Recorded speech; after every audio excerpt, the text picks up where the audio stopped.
tonight to spend this time with all of you here in this historic spot.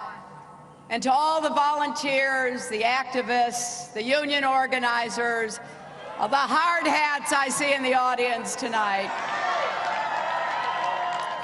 thank you for coming out for one last rally before Election Day tomorrow. And personally, I am so happy to be finishing this campaign with my husband and my daughter by my side. We've been traveling across the country separately, trying to cover as much ground as possible and talk to as many voters as we can. But I'm really glad that we're all together tonight in Philadelphia with you. And how great was it to have Jon Bon Jovi and Bruce Springsteen with us? But in addition to all of that, what is so special for me is that we have our amazing President and First Lady with us, because for now nearly 8 years, they have served our nation with grace, strength, brilliance, and a whole lot of cool. And they have showed us again and again, as Michelle said right here in Philadelphia back at our convention, when others go low, we go high. I'm pretty sure, as they said tonight, that the best way to thank them is to do something really important tomorrow, to vote. Every single one of you and every person you know. Because as the President just pointed out, there is a clear choice in this election. A choice between division or unity. Between an economy that works for everyone or only those at the top. Between strong, steady leadership or a loose cannon who could put everything at risk. So make no mistakes, our core values are being tested in this election. We know enough about my opponent. We know who he is. The real question for us is what kind of country we want to be and what kind of future we want to build for our children. I'm proud that I had the chance to serve in President Obama's cabinet. And I am proud that I could watch the extraordinary service of our First Lady. And one thing I know is that, like them, I love America, and I know you do too. We love this country. We love what it stands for, not that we are blind to its flaws, its problems, its challenges, but I believe with all my heart that America's best days are still ahead of us if we reach for them together. We choose to believe in a hopeful, inclusive, big-hearted America, an America where everyone has a place, everyone's included, everyone has a chance to live up to their own God-given potential.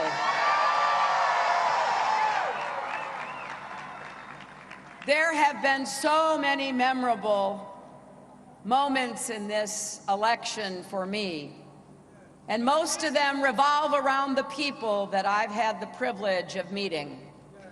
And last night, in Manchester, New Hampshire, I had the honor to be introduced by Khizr Khan, whose son, Captain Khan, was killed serving our country in Iraq. Just as he did here at our convention, Mr. Khan again reminded us of the responsibility we all share to protect and defend our Constitution. You remember the story of Captain Khan, the son of immigrants, himself brought here as a young child, who grew up to join the United States Army. And on that fateful day, with his unit, he saw a suspicious car, and he moved toward it to try to determine whether it was a danger or not, telling his men to stay back. The car was rigged, the bomb went off, and he died protecting his men. He was awarded the Bronze Star and the Purple Heart. And what Mr. Khan said last night is something I want us all to remember. He said, after the many derogatory and insulting comments that we've heard from Donald Trump, would his son, would Captain Khan, have a place in Donald Trump's America? That's an important question for all of us, because we don't want to shrink the vision of this great country.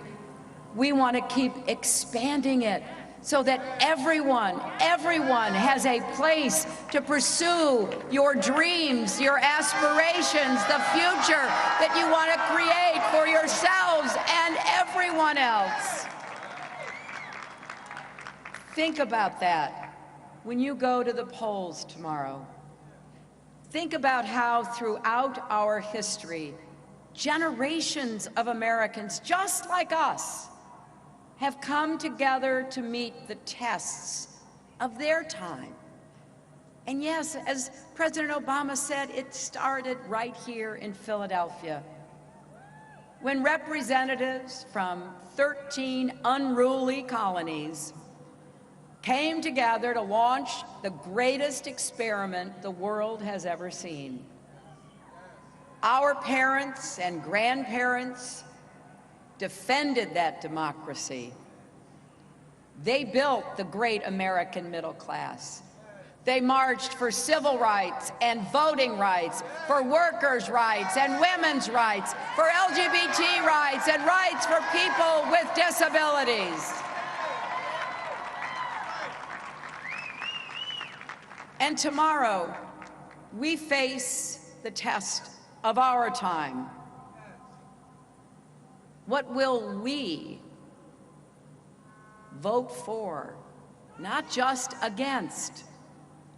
What will we decide is on the ballot? Because although my name and my opponent's name may be on the ballot, every issue you care about is on that ballot.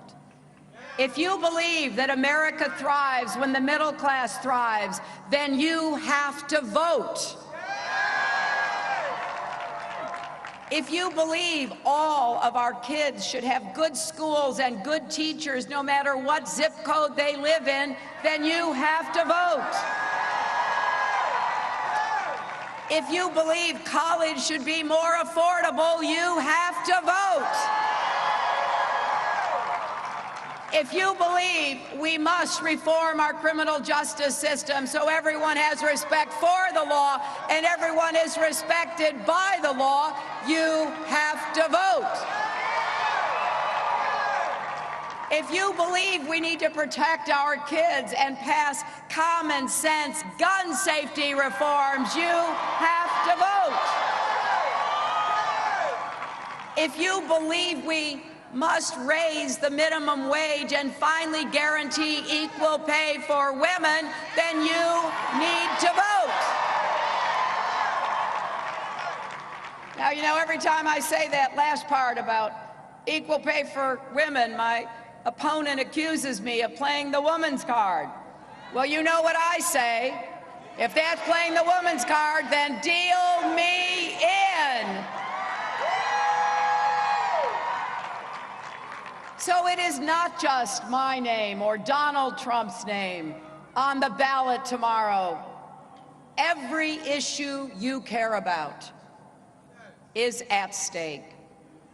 And that is just the beginning, because we have to bridge the divides in our country. I regret deeply how angry the tone of the campaign became. Not your fault.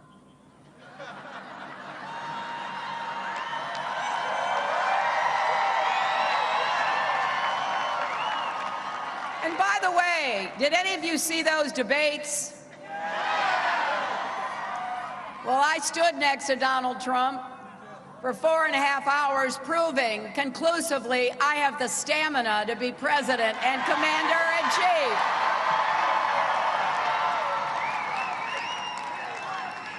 But I have to say,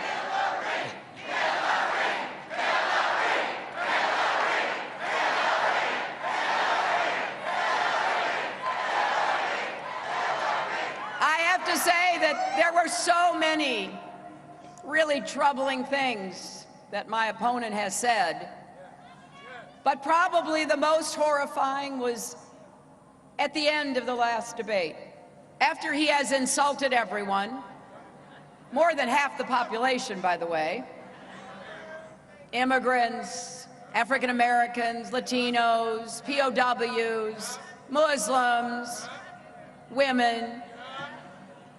He then launches an attack on our democracy, refusing to say whether or not he would accept the outcome of the election. Well, let's show tomorrow there will be no question about the outcome of this election.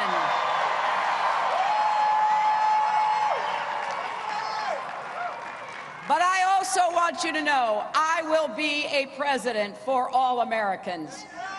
Democrats, Republicans, Independents, not just the people who support me in this election, everyone, because I believe we all have a role to play in building a better, fairer, stronger America, building on the progress that we have enjoyed under President Barack Obama over the last 8 years.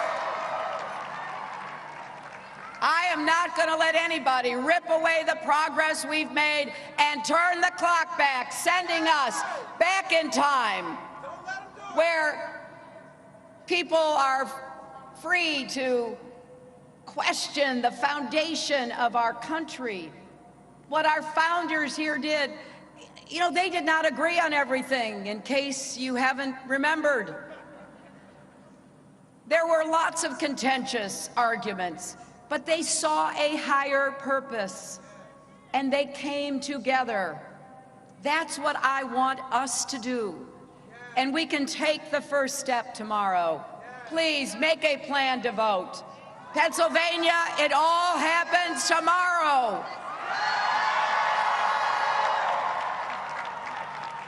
If you text the word PLAN, P-L-A-N, to 47246, we will walk you through where to vote, when to vote, how to get there.